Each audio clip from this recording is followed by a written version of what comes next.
This is Tank's Vlog. It's May 12th, 2017. This is the wrap-up for the day in sports. Let's begin with the NBA, where today, for a change, we had a great game.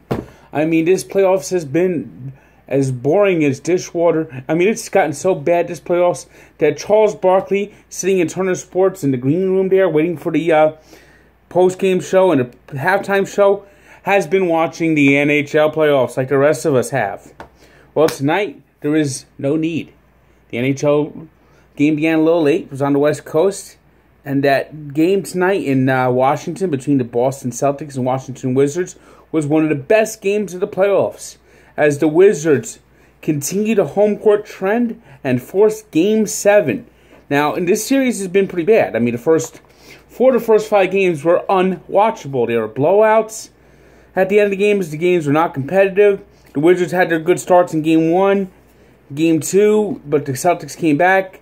Game 2, of course, went to overtime, and the Celtics won in overtime with the big performance by Isaiah Thomas. But tonight was just pure drama at its best. This is what the NBA should be about. This is what we want basketball games to be about when we turn on the last 5 minutes, hoping that we have a close game, exciting game. And that last minute was terrific. I mean, shot for shot. You had Al Horford from the side off the bank. And then you had John Wall answering with a three-pointer. Gave the Wizards the 1-point win. And it was just a terrific game. And Isaiah Thomas got a good shot off. Despite a hand in the face, it hit the back of the rim. And we look forward to Game 7. And hope that's a good game in the Eastern Patsy Finals. I mean, neither of these teams is beating the Cavaliers. I mean, we could do the Conference Finals preview now. In fact, I'm going to write my Conference Preview Finals tomorrow. I don't care who's going to win Game 7. It doesn't matter. The Cavaliers are going to beat either one of these two teams.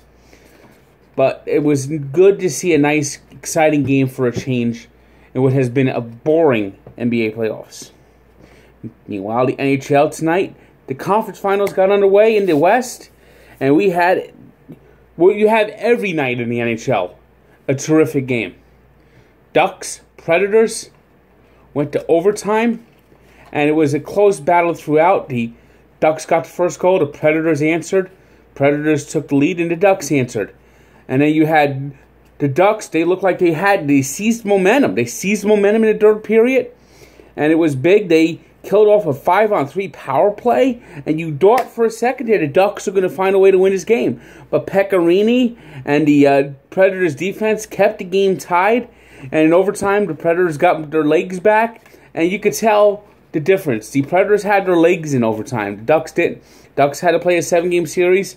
Predators have been off since Sunday, and you could tell that the more rested Predators won that game as James Neal put home the game winner, and I think that's going to be a terrific series. I don't see this series being a quick one. I see this going at least 6 games, 6-7 games.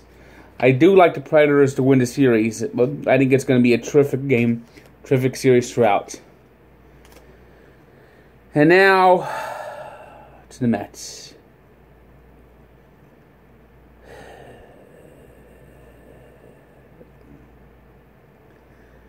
Matt Harvey,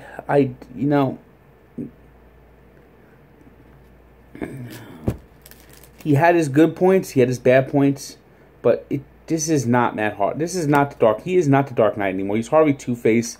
I mean, the more I see him, the more he looks like Mike Pelfrey. I mean, I assume to start seeing him. I mean, remember Mike Pelfrey? He had he sent that mouth guard in his mouth to keep him from sticking his tongue out. I mean, I think you're going to see that from Matt Harvey pretty soon. I mean, it's like bomb after bomb after bomb. He had a lot of pitches, an elevated pitch count. He was wild. And so maybe you want to pull him out after the 5th, but I can understand where Terry's coming from. These guys got to go at least 6 innings with the bullpen in tatters. Jeurys Familia's season's done. I mean, the bullpen's a mess thanks to Terry, thanks to his overuse. There's nobody coming. There's just a giant mess. It's like this team is held together by chewing gum and prayers. And the prayers are running out. The chewing gum is wearing out. And as the New York Post said today, why does God hate the Mets? I mean, really? I think that's the important question to ask right now. Why does God hate the Mets? I mean, if that might be the most brilliant New York Post headline of the year.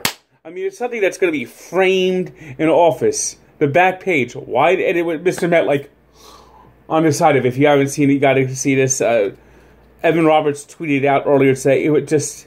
It's the epitome of the Mets. It's just, every day it's something wrong. Even when they win, they lose. Even when they win series, they lose. It's like, You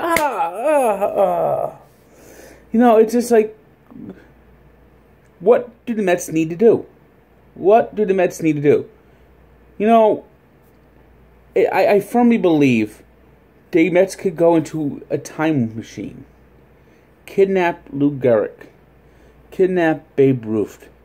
Kidnap Ted Williams, Willie Mays, Sandy Koufax. You name it. All the legends. Mike Schmidt. Johnny Bench. Put them in a Mets uniform. And somehow it will all fall apart. Ray Ramirez will get them injured. In fact, somehow I think Ray Ramirez might have went in a time machine. Gave Lou Gehrig an experimental elixir that he was coming up with. And then the next thing you know, Lou Gehrig's disease invented. I mean, it's just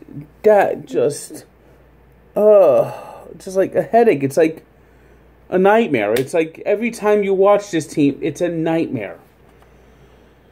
The Mets have had seasons from hell. We had joy, we had fun, we had seasons from hell. And the seasons from hell keep adding up. I mean, it's like every year you look around, the seasons from hell. 92 was a season from hell. 93 was a season from hell. 96 was a season from hell. 2002 a season from hell. 2003 a season from hell. 2004 you just didn't care about. 2009 season from hell. 2010 season from hell.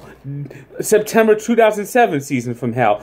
September 2008 season from hell. Season from hell, season from hell, season from hell. Well, that's today in sports. Good day.